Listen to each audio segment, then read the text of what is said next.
السلام علیکم ورحمۃ اللہ وبرکاتہ۔ ان الحمد للہ والصلاة والسلام علی رسول اللہ، اما بعد۔ معزز حاضرین، یہ ہمارا بخاری شریف کا درس ہے جو سلسلے وار ہر ہفتہ آپ کے سامنے پابندی کے ساتھ دیا جا رہا ہے۔ اس وقت ہم کتاب العلم کے 8 باب مکمل کر چکے ہیں اور آج 9واں باب ہے۔ پچھلے باب میں ایک حدیث یہ آئی تھی کہ 3 آدمیوں کا قصہ بیان کیا گیا تھا کہ اللہ کے نبی صلی اللہ علیہ وسلم درس دے رہے تھے، تو اس درس کے دوران 3 آدمی مسجد میں آئے۔ ایک آدمی نبی کریم صلی اللہ علیہ وسلم کے بالکل سامنے کے حصے میں جگہ مل گئی تو بیٹھ گیا، دوسرا آدمی مجلس کے آخر میں بیٹھا اور تیسرا آدمی پیٹھ پھیر کر چلے گیا۔ اس کے بارے میں اللہ کے نبی صلی اللہ علیہ وسلم نے ارشادات بیان فرمائے تھے جس کی تفصیل آپ کے سامنے رکھی گئی تھی۔ آج جو باب آئے گا وہ یہ ہے، باب قول نبی صلی اللہ علیہ وسلم رب مبلغ او عام من سامعین، کہ رسول اللہ صلی اللہ علیہ وسلم کا یہ فرمانا بسا اوقات وہ شخص جسے حدیث پہنچائی جائے وہ سننے والے سے زیادہ یاد رکھنے والا ہوتا ہے۔ اس میں ابلاغ اور تبلیغ کی اہمیت بتائی گئی ہے۔ ایک ایسا آدمی ہوتا ہے جو بیان کی جانے والی حدیث کو کان سے سنتا ہے لیکن دل سے یاد نہیں رکھتا۔ ایک ایسا آدمی ہے جو حدیث کو یاد رکھتا ہے اور جا کر لوگوں کے سامنے بیان کرتا ہے، تو سننے والے اور یاد رکھنے والے کی فضیلت یہاں پر بیان کی گئی ہے۔ آپ کے سامنے حدیث کا درس دیا جا رہا ہے، تو کچھ لوگ ایسے ہیں جو صرف سنتے ہیں لیکن بعد میں یاد نہیں رکھتے۔ بعض لوگ ایسے ہیں جو حدیث سنتے ہیں، کم از کم اس کا مفہوم یاد رکھتے ہیں اور لوگوں کے سامنے جا کر بیان کرتے ہیں۔ تو سننے کا ایک ذوق یہ بتایا گیا کہ سننے کے ساتھ یاد رکھنا یہ بہت بڑی فضیلت کی بات ہے، ذہانت کی بات ہے۔ یہ بات اللہ کے نبی صلی اللہ علیہ وسلم نے بیان فرمایا ہے۔ اس دن میں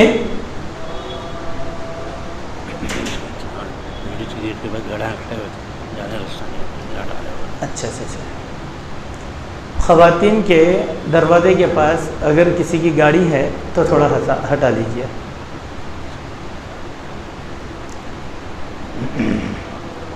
عن ابی بکر عن ابیہ ذکر النبی صلی اللہ علیہ وسلم قعد علی بعیرہ وامسک انسان بخطامہ او بزمامہ۔ اس حدیث میں حضرت ابو بکرہ ایک واقعہ بیان فرما رہے ہیں نبی کریم صلی اللہ علیہ وسلم کا، کہ ایک مرتبہ کی بات ہے کہ رسول اللہ صلی اللہ علیہ وسلم اپنے اونٹ پر بیٹھے ہوئے تھے اور ایک شخص آپ کے اونٹ کی نکیل کو یا باگ کو تھامے ہوئے تھا۔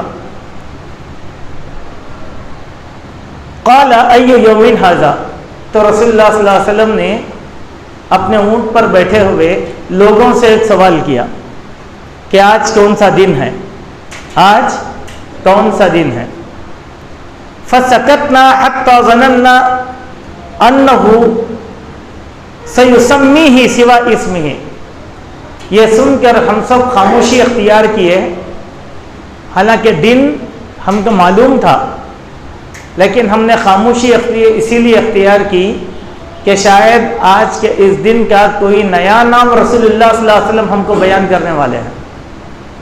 اگر ہم جواب دے دیں گے تو شاید وہ نیا نام ہم کو معلوم نہیں ہوگا۔ جیسے میں آپ کو یہ پوچھنا چاہوں گا کہ آج کون سا دن ہے، تو ہم سب کو معلوم ہے کیا جمعرات کا دن ہے، لیکن خاموشی اختیار کیوں کی گئی کہ اس دن کا کوئی نیا نام شاید اللہ کے نبی بیان کرنے والے ہیں. اب میں کہہ رہا ہوں اچھا جمعرات، اردو میں تو اس کو جمعرات کہتے ہیں، لیکن عربی زبان میں اس کو یوم الخمیس کہتے ہیں، سمجھے؟ تو کئی لوگوں کو یوم الخمیس معلوم نہیں تھا، لیکن ہمارے کہنے کے بعد لوگوں کو معلوم ہو گیا. تو اس علم کو حاصل کرنے کے لیے صحابہ کئی سوالات اللہ کے نبی کے ایسے ہوتے تھے جس کے جواب صحابہ نہیں دیتے تھے. کیوں؟ تاکہ استاذ کے ذریعے سے علم کی حقانیت کو سمجھ سکیں اور حقیقت کو سمجھ سکیں. ہمارے پاس ایک عادت ہوتی ہے کہ اگر ایک آدمی مجھ سے سوال کیا تو اگر میرے بازو کوئی آدمی بیٹھا ہوا ہے تو وہ مجھ سے میں جواب دینے سے پہلے خود جواب دینے کی کوشش کرتا. یہ ایک بڑی گستاخی کی بات ہمارے پاس ہوتی. یہاں ایک طالب علم کو نصیحت دی گئی، استاذ جب سوال کرتا ہے تو استاذ سے مزید دریافت کرنے کے لیے خاموشی اختیار کرنا یہ فائدہ مند چیز ہے. کیوں؟ آگے آئے گی بات. تو اللہ کے نبی نے فرمایا قال الیس یوم النحر، کیا آج قربانی کا دن نہیں ہے؟ دیکھیے، حالانکہ دن یوم النحر قربانی کا دن تھا، جس کو عید الاضحیٰ بھی کہتے ہیں، یا ہو سکتا ہے وہ جمعہ، چہارشنبہ، کوئی بھی اور دن رہا ہوگا، لیکن اللہ کے نبی نے اس دن کو کیا کہا؟ یوم النحر بھی کہا. سبحان اللہ. صحابہ کی خاموشی کی وجہ سے اللہ کے نبی نے یوم النحر اس کا نام بتایا، ورنہ ہماری طرح بولتے تھے جمعرات، جمعہ ہفتہ ہے، لیکن اللہ کے نبی ایک نیا نام بتلا دیا اس کو، تو ایک نیا نام معلوم ہوا. چلیے، یہاں کئی مسائل نکلتے ہیں، ہم اس مسئلے کو یہیں پر آپ کے سامنے اس کی وضاحت کر دیں گے. نمبر 1، دیکھیے، وہ لوگ جو ایک دن، ایک عید کے یا ایک چاند کے قائل ہیں، ان کے لیے اس میں بڑی نصیحت کی بات ہے، بہت بڑی نصیحت ہے. وہ کیا ہے؟ عید الاضحیٰ کا دن یوم النحر ہے. نماز کے بعد ہم نحر کرتے ہیں.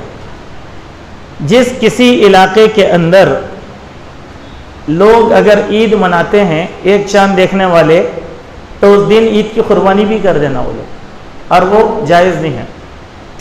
وہ جائز نہیں ہے کہ کیوں؟ عید اس دن منانا ہے جب اجتماعیت عید منا رہی ہے، میں انفرادی طور پہ نہیں. اگر میں اکیلا ایک چاند کا قائل ہوں تو میں اکیلا عمل کر لوں اس کے اوپر، کیوں؟ میرا اجتہاد ہے. لیکن میں لوگوں کو قائل کروانے کی کوشش جو کرتا ہوں اجتہاد کی وجہ سے حکم لگا کے، وہ گمراہی ہے. بھائی آپ کا عمل ہے نا. مثال کے طور پر دیکھیے، ہمارے کچھ ساتھی ہیں، نماز میں اٹھ کر رکوع کے بعد ہاتھ باندھ لیتے. اب یہ رکوع کے بعد ہاتھ باندھنے کا جو معاملہ ہے، یہ اجتہادی مسئلہ ہے، اس کی دلیل حدیث میں نہیں ہے. اجتہاد کیا ہے؟ کہ اللہ کے نبی رکوع سے اٹھنے کے بعد اپنی پہلی حالت میں آ جاتے تھے. پہلی حالت کیا تھی؟ تو بعض فقہا نے اجتہاد کیا پہلی حالت سے مراد تکبیر تحریمہ ہے، اسی لیے ہم ہاتھ باندھتے ہیں. بعض فقہا بولتے نہیں، پہلی حالت کے معنی کیا ہے؟ جب تم تکبیر تحریمہ چھوڑ کر رکوع میں جا رہے تھے تو ہاتھ باندھ کے تھے کہ ہاتھ چھوڑے ہوئے تھے؟ وہ مراد ہے بولتے. اور یہی صحیح اجتہاد ہے علماء کے پاس، لیکن کئی لوگ کرتے نہیں. اب میں بول رہا ہوں، کیا یاسر تم رکوع کے بعد ہاتھ کیوں نہیں باندھتے؟ تم حدیث کے خلاف کر رہے، تم بھی مانو. اب یاسر بولے کہ بھائی میرے کو تو مسئلہ نہیں معلوم، تم عمل کرو، میں تھوڑے ہی روک رہا ہوں، میرے کو کیوں عمل کروا رہے ہیں تم؟ ہاں، تو ہمارے اندر ایک ضد کیا آ گئی؟ ہم عمل کروانے کی کوشش کرتے لوگوں سے. یہ حکم نہیں لگانا ہے. آپ کا اجتہاد ہے، آپ عمل کریے. آپ کا اجتہاد ہے، آپ عمل کریے بھائی، لیکن آپ مجھے کیوں مجبور کر رہے ہیں؟ تو ہمارے پاس غلطی کہاں پیدا ہوتی؟ زبردستی کرنے پر. تو یہاں پر اللہ کے نبی نے کیا کہا؟ الیس یوم النحر، کیا آج قربانی کا دن نہیں ہے؟ معلوم کیا ہوا؟ عید الاضحیٰ بھی ہوئی، قربانی بھی ہونا چاہیے. ٹھیک ہے. کچھ لوگ بولتے ہیں سعودی عرب کے اندر پہلے چاند نظر آ گیا، صحیح، تو آپ کیا کرو؟ سعودی عرب کے پاس آج قربانی بھی دے دو. سعودی عرب میں قربانی ہو گئی نا بھائی، تو آپ بھی قربانی دے لو. نہیں دیتے ویسا نہیں دیں گے. لیکن بعض لوگ کیا کرتے ہیں، نہیں ہمارے پاس سعودی عرب میں ہمارے بھائی رہتے، ان کی قربانی ہم یہاں دے رہے، نہیں دینا. ہمارے پاس عید ہوئی کیا؟ یہاں پر بدگمانیاں پیدا ہوں گے، نئی چیزیں پیدا ہو جائیں گی. یہاں پر لوگ کیا بولیں گے، ارے دیکھو وہابیوں کا مسئلہ کیسا ہے، ایک سے ایک دن پہلے قربانی کر دی ہے. لوگ بولتے ہیں نا تشبہ بالقوم بھی ہو جاتا اور سنت کے خلاف. سعودی عرب کے کسی بھی علاقے میں قربانی دے لو آپ، لیکن جہاں چاند نظر نہیں آیا وہ علاقوں میں قربانی دینا وہاں کے لوگوں کو بدگمانی میں ڈالنا ہے، گمان ہو جاتا نا. اللہ کے نبی کیا فرمائے، اتقوا مواضع الظن، بدگمانی کے مقامات سے پرہیز کرو. جائز کام بھی اگر بدگمانی کے دن اگر ہو جاتا ہے تو اس کو چھوڑ دینا. مثال کے طور پر آپ دیکھیں کہ آپ ایک دعوت کر رہے ہیں، نارمل دعوت کر رہے ہیں، لیکن آپ کے محلے میں یا آپ کے علاقے میں اس دن کوئی بدعت کا کام ہو رہا ہے، تو آپ کو وہ دعوت کینسل کرنا افضل ہے تاکہ لوگ تشبہ سے بچیں. لیکن لوگ ارے کیا ہے تم بھی دعوت کے نام پہ 11ویں شریف کر لیے، وہ تو کیا بولتے پھر ہے نہیں. جائز چیز کو تشبہ کے ڈر سے چھوڑ دینا چاہیے. کیوں؟ نہ تو لوگ کیا بولیں گے، تشبیہ ارے انہوں بھی کم نہیں ہے بھائی، نام بدل کے کر لیتے ہیں لوگ، ہاں بولتے ہے نہیں. جیسے عربوں کے پاس ہے، دیکھیے اس کا اجتہاد کہاں تک صحیح ہے کہاں تک غلط ہے واللہ عالم. لیکن عرب لوگ کیا کرتے ہیں، ان کے گھروں میں جب میت ہو جاتی تو 3 دن یا 10 دن تک کھانا کھلاتے رہتے، 3 دن. اب وہ ان کی دلیل ہے، کہاں سے لائے وہ لوگ نہیں معلوم ہے، لیکن اللہ کے نبی سے تو ایسا کوئی عمل ثابت نہیں ہے. ہو سکتا ہے عربوں کا عمل ہے. اب ہم یہاں لوگوں کو بولتے ہیں کہ میت کے اوپر زیارت مت کرو. اگر آپ عرب ہیں، اگر کوئی کام کر رہے ہیں تو لوگ بولیں گے ارے ہم زیارت کرتے، تم بھی اللہ کے نام پہ للہ بول کے کھلا دے رہے ہیں، فرق کیا ہے؟ فرق کیا ہے؟ تو جائز کام بھی جو ہے بدگمان اگر ہو جاتے ہیں تو اس کو چھوڑ دینا چاہیے. تو اللہ کے نبی نے کیا کہا، ایک ادب بتایا. آج کیا دن ہے؟ ہم خاموش تھے. کیوں؟ تاکہ اس کا نیا نام معلوم ہو. تو معلوم ہوا یوم النحر ہے. اس کے بعد اللہ کے نبی نے کہا کہ قال ای شہر ھذا، اب پوچھیں کیا یہ بتاؤ کہ یہ کون سا مہینہ ہے؟ فسکتنا حتی ظننا ان یسمیہ بغیر اسمہ، تو ہم خاموش رہے تاکہ ہم یہ جان لیں کہ شاید اللہ کے نبی اس مہینے کا کوئی نیا نام دینے والے ہیں. تو آپ نے فرمایا فقال الیس بذی الحجہ، کیا یہ ذی الحجہ کا مہینہ نہیں ہے؟ قلنا بلا، ہم نے کہا کیوں نہیں. قال، پھر آپ نے فرمایا، اب تعلیمات دی. کیا کہا؟ فإن دماؤکم واموالکم واعراضکم بینکم حرام کحرمت یومکم ھذا، تو یاد رکھو یقیناً تمہارا خون، تمہارے مال، تمہاری عزت اور آبرو تمہارے درمیان اسی طریقے سے حرام ہے جیسے آج کے دن کی حرمت تمہارے اوپر اللہ نے نافذ کیا ہے. وفی شہرکم ھذا، اس مہینے کی حرمت جیسے ہے ویسے ہی مسلمان کی عزت اور آبرو، اس کے خون کی حرمت بھی ہے. ٹھیک ہے. اس کے بعد فرمایا فی بلدکم ھذا، یہ شہر مکہ کی حرمت جس طریقے سے نافذ ہے مسلمان کی عزت اور آبرو بھی اسی طریقے سے ہے. اس کے بعد فرمایا لیبلغ الشاہد الغائب، ایک حدیث میں ہے فلیبلغ الشاہد الغائب. یاد رکھو آج میں تم کو جو نصیحتیں کر رہا ہوں، جو لوگ یہاں موجود نہیں ہیں ان لوگوں کو جا کر یہ نصیحتیں سنا دو. فإن الشاہد عسى أن يبلغ من هو أوعى له منه. کیوں؟ اللہ کے نبی صلی اللہ علیہ وسلم نے فرمایا کہ اسی لیے تم پہنچا دو کہ شاید حاضر ایسے شخص کو خبر دے جو اس بات کو اس سے زیادہ یاد رکھنے والا ہے. سبحان اللہ. وہ جگہ پہ تو نہیں تھا، یہ حجۃ الوداع کا واقعہ ہے. حجۃ الوداع کے موقع پر اللہ کے نبی صلی اللہ علیہ وسلم نے یہ چیز ہم کو سکھائی. اب اس حدیث سے علماء نے جو مسائل بیان کیے ہیں وہ اس طریقے سے ہیں، جو نکات نکالے ہیں بیان کیے وہ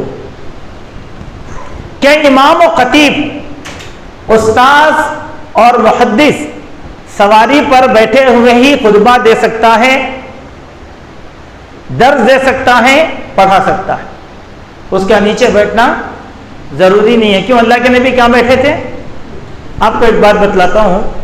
ہم زندگی میں بہت سے مسائل سیکھنے کی کوشش کرتے ہیں، لیکن ایک نصیحت کی بات، اگر ہماری زندگی میں تبدیلی اور انقلاب لانا ہے تو ایک مرتبہ اللہ کے نبی کے خطبہ حجۃ الوداع پڑھ کر دیکھیے.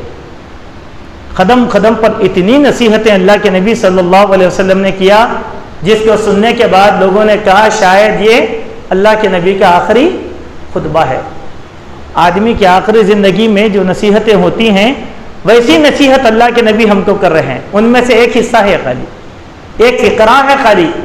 اب دوسری بات کہ جب استاد سوال کرے تو شاگرد کو چاہیے کہ وہ جواب دینے میں عجلت نہ کرے، بلکہ تأمل کرے، تاخیر کرے. کیوں؟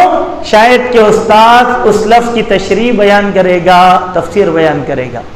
مثال کے طور پر دیکھیے، عموماً ہم لوگوں کو جلد بازی کی عادت ہوتی، جلد بازی.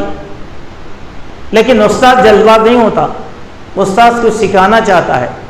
اگر بر وقت حاضر جوابی میں بعض لوگ رہتے ہیں نا کہ ہوشیار طالب علم ہر چیز کا جواب مجھے معلوم ہے، بعض لوگوں کو زام رہتا، تو اس کی وجہ سے کیا ہوتا، استاذ کا موڈ بھی خراب ہو جاتا اور استاذ جو ہے توجہ ہٹ جاتی ہے استاذ کی. سوال دو مطلب کے لیے ہوتا.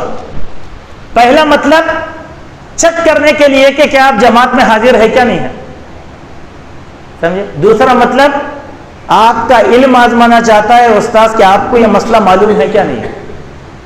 تو موقع محل کی نزاکت سے طالب علم یہ سمجھنے کی کوشش کرے. مثال کے طور پر آپ دیکھیں کہ ہمارے استاذ جب پڑھاتے تھے تو کبھی کبھی ایسا ہوتا کہ استاذ پوچھتے کیا ہے جی، اس کا مطلب معلوم ہے کیا؟ تو ہم لوگ ہماری بساط سے بول دیتے کہ اس کا مطلب یہ ہے. تو ہم کو غصہ بھی کر دیتے، کیا ہے تم لوگ پڑھتے نہیں، لکھتے نہیں، یاد کر کے نہیں آتے، یا پھر مطالعہ نہیں کرتے. ایسا رہے تو کیسا رہے گا، لکیر کے فقیر بن کے رہتے کیا ہو. اب استاذ کی یہ سننے سے بہتر کیا ہے، خاموش بیٹھ جانا. خاموش بیٹھ کے استاذ کیا کرتے، ہم کو سکھاتے. ہمارے اساتذہ، بعض اساتذہ ایک ایک لفظ کی تشریح کرنے میں 3 دن لے لیتے تھے. موڈ بن گیا استاذ کا. وہ 3 ہم کہاں تلاش کر کے لائیں گے؟ وہ کتنی کتابیں، 50 سال سے ایک استاذ حدیث کی کتاب پڑھاتا ہے، بہر سال یہ حدیث ختم کرتا ہے، تو وہ کتنے تشریحات پڑھ کے اس کا علم کتنا ہوگا سوچئے. یہ ایک ادب ہے کسی بھی جگہ. استاذ بولا نہیں استاد آپ بتلا دیجئے، تو استاذ خوش ہوگا اور زیادہ باتیں بتلانے کی کوشش کرے گا. یہ ایک مسئلہ نکلا کہ یہاں ایک بات یہ بیان کی گئی ہے کہ بعض شاگرد ایسے ہوتے ہیں جو استاد سے فہم و فراست میں زیادہ نکل جاتے ہیں. بعض شاگردوں کی یہ صفت ہوتی، استاد کی معلومات سے بڑھ کے ان کی معلومات. جیسے ڈاکٹر احمد دیدات کے شاگرد ذاکر نائک، لیکن ذاکر نائک کی دعوت، تبلیغ، ان کا مطالعہ، ان کا علم ان کے استاذ کو کتنا کی پیچھے چھوڑ دیا تھا. ان کے استاذ خود بول دیا کہ میں یہ شاگرد، میرا شاگرد میرے سے کئی زیادہ آگے ہے بول کر. ایک نمبر 1. نمبر 2، جلیل القدر صحابہ کرام بیٹھے رہتے تھے. بعد مسئلہ آتا تو سوال کس سے پوچھتے تھے معلوم؟ ابن عمر سے. کیوں؟ علم میں بہت آگے تھے بچے، لیکن فہم فراست. تو ایک طالب علم استاد سے زیادہ بھی نکل سکتا ہے لیکن استاد نہیں بن سکتا. استاد ہمارے دادا بزرگوار ایک بات بتلاتے تھے کہ شاگرد کو شاگرد رہنا چاہیے، استاد کو استاد. شاگرد کبھی استاد بننے کی کوشش نہ کرے. کیوں؟ استاد سارے دو اپنے شاگردوں کو سکھا دیتا ہے، لیکن ایک دو شاگرد کو نہیں سکھاتا، وہ اپنے پاس رکھتا ہوں. تاکہ ایک استاد تھے فنان جو اپنے شاگردوں کو جو ہے تلوار بازی سکھایا کرتے تھے. تو ان کا ایک ہونہار شاگرد تھا، تلوار سیکھنے میں بہت ماہر ہو گیا، اس کا چرچا علاقے میں زیادہ ہو گیا. تو ایک دن شاگرد صاحب کا موڈ بن گیا، تو انہوں کیا کرے، استاذ کو چیلنج کر دی. استاذ کو چیلنج کر دی. کیا بول کے کہ اگر استاد اتنے فنکار ہیں تو فلاں دن فلاں مقام پہ پبلک کے سامنے میرے سے مقابلہ کر لے، میں استاد کو پچھاڑ دوں گا۔ ارے یہ عجیب، پورا شہر بولا کہ یہ کام کیا کر رہا، تو بولے کہ نہیں میں برابر اتنا ماہر ہو گیا۔ اب دیکھیے شاگرد کا تکبر بولا، استاد بولے کہ ٹھیک ہے اس کو آزمانے دو، کوئی بات نہیں ہے، میں تیار ہوں، بولے ٹھیک ہے۔ تو مقابلے سے ایک ہفتہ پہلے استاد کیا کرے، اپنے گھر کے سامنے 5 میٹر کی تلوار بنا کے لٹکا دیے۔ اعلان ہو گیا نا، آنے جانے والے دیکھتے، استاد 5 میٹر کی تلوار لگا دیے۔ ایک ہفتہ پہلے شاگرد پریشان ہے کہ یہ 5 میٹر کی تلوار کا مطلب کیا ہے، یہ تو کوئی بتا ہی نہیں استاد یہ 5 میٹر کی تلوار بھی ہوتی۔ تو مقابلے کا دن آ گیا، استاد بھی دنگل میں آ گئے لڑنے، شاگرد بھی آ گئے، پبلک پوری کھڑی ہوئی ہے، مقابلہ شروع ہوا۔ تو استاد اپنی 5 میٹر کی تلوار لیے، اور جب تلوار نکالے تو تلوار تو چھوٹی تھی لیکن میان 5 میٹر کی تھی، تو شاگرد پچھاڑا گیا۔ تو استاد ہوتا ہے، اسی لیے استاد کا مقابلہ کبھی کوئی شاگرد یہ نہ بولے کہ میں استاد سے بڑھ کے ہوں، حالانکہ ہوشیاری میں ہو سکتا ہے لیکن دعویٰ ہرگز نہیں کر سکتا۔ اگر کوئی طالب علم ایسا کرتا ہے تو وہ بڑا گستاخ۔ اسی لیے صحابہ کیسے طالب علم تھے، دیکھیے اللہ کے نبی نے پچھلی حدیث میں پڑھے ہم کہ اللہ کے نبی صلی اللہ علیہ وسلم نے فرمایا درختوں میں سے ایک درخت ہے جس کی مثال مومن کی ہے۔ نتیجے پہ کون پہنچے اتنے بڑے صحابہ میں؟ ابن عمر۔ بولے کیا؟ نہیں بولے، حالانکہ تمام صحابہ سے زیادہ وہ جواب ابن عمر کو معلوم ہوا نہیں ہوا، معلوم ہوا کیوں؟ ادب کا تقاضا، احترام کا تقاضا۔ اس چیز کو اللہ کے نبی صلی اللہ علیہ وسلم نے بیان فرمایا، اور محدثین نے ایسے مسائل نکال کر ہمارے طلباء کو سکھایا۔ کیوں؟ اس سے استاذ کو مسرت حاصل ہوتی ہے، استاذ کو خوشی حاصل ہوتی ہے۔ فَلْيُبَلِّغُ الشَّاهِدَ الْغَائِبَ، ایک جملہ یہاں پر آیا، اس کے معنی کیا ہے؟ دین کی بات سیکھنے کے لیے سارے لوگ جمع نہیں ہو سکتے، جمع ہونے والے تھوڑے لوگ۔ یا ایک حکم کیا دیا گیا، جو لوگ یہاں جمع ہو کر دین کی تعلیم حاصل کر چکے ہیں، جو لوگ یہاں حاضر نہیں آئے ان کو جا کر سکھانا، یہ دعوت ہے، تبلیغ ہے، یہ اصلاح ہے۔ ایسا نہیں میں سن لیا میں اپنی جگہ رکھ لیا، نہیں، جا کے اس سے کیا ہوگا؟ تبلیغ ہوگی، معلومات ہوں گی۔ کیوں؟ 1,00,000 صحابہ کی جماعت بیٹھ کر اللہ کے نبی سے علم حدیث حاصل نہیں کرتی تھی، صحابہ کی مخصوص جماعت جو بعد میں ان لوگوں کو سکھاتے تھے۔ حضرت عمر کہتے ہیں، آگے حدیث آئے گی، کہ میں اور میرا ایک دوست دونوں تھے، علم حاصل کرنے کے لیے ہم دونوں باری بنا لیے تھے۔ ایک دن میں اللہ کے نبی کے دربار میں بیٹھتا، علم حاصل کرتا، دوسرے دن کاروبار پہ چلے جاتا، دوسرے دن کا علم میرا دوست آ کر بیٹھتا اور وہ آ کر مجھے بتاتا۔ تو اس طریقے سے ہم اللہ کے نبی کے پاس آ کر دین سیکھتے تھے، جو سکھایا ایک دوسرے سے سیکھا کرتے تھے۔ یہ بھی ایک طریقہ اللہ کے نبی صلی اللہ علیہ وسلم کے صحابہ نے سیکھا، اور لیکن دین برابر حاصل کیا۔ جیسے ایک آدمی ہے ہمارے درس میں آنے کا پابند ہے، وہ نہیں آیا، دوستی میں آج سے پوچھا کہ کیا بات ہے یاسر صاحب، یہ ہفتہ میں نہیں آیا، یہ ہفتہ کیا حدیث ہوئی؟ جو سنے یاسر صاحب ان کو بتانا۔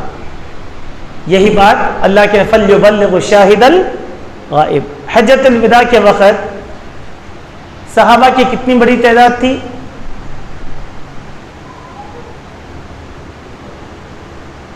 معلوم ہے؟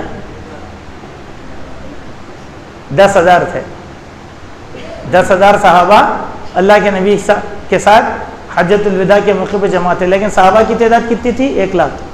کہاں کہاں پھیلے ہوئے تھے؟ علم ختم ہوا نہیں، علم بڑھتا گیا، علم بڑھتا گیا۔ چلیے، تو یہ بات یہاں سکھائی گئی، فَإِنَّ الشَّاهِدَ عَسَىٰ أَن يُبَلِّغَ مَنْ هُوَ أَوْعَىٰ لَهُ مِنْهُ۔ یہ حدیث کے جملے میں یہ بات بیان کی گئی کہ اگر کوئی سننے والا حدیث کے معنی کو نہ سمجھا ہو بلکہ اس نے صرف الفاظ یاد رکھے ہوں، تو اسے چاہیے کہ وہ ان الفاظ کو دوسروں تک پہنچا دے۔